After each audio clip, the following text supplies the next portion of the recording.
Welcome back to the Paul Holden Details channel. Now, I've always had an issue cleaning wheels and tyres on driveways. Not for much longer. Look at that pea shingle, it goes everywhere. You end up contaminating your tools. It's a right pain.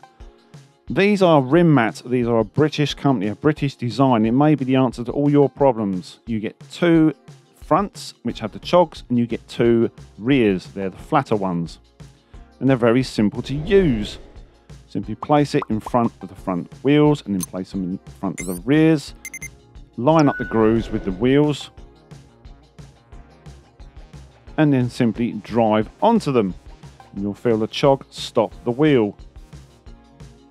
And they also act as an anti-hose snagging device. So why use these? Well, really, you don't want to contaminate your tools when you get to the bottom of that tyre, especially with low profiles. You end up contaminating your brushes. It just makes a mess. And you've got to keep moving the car. I have suffered with this problem for many moons, and it's a real pain until now. The other great thing about these, you can use them on block paved drives. So when you go to dress your tyres, you don't leave any staining or possible staining from any tyre dressing you're using on block pavers. You're going to end up with a very angry customer. So the rears act exactly the same as the front. Obviously you don't have the chog. Now this is what we're talking about. When you go to dress the tyres, there's no issues, no contamination of your brushes. You're not going to pick up any dirt because it goes straight onto the rim mat. And you can get the entire tyre.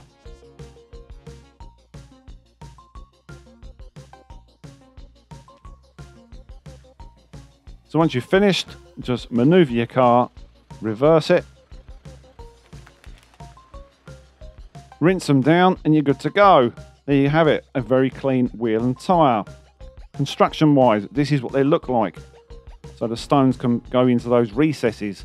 And they also have a very handy carrying handle. So if you want to know more about this, click the link below. Thanks for watching, guys. Please like, share and subscribe, and we'll see you on the next one. Ta-ra!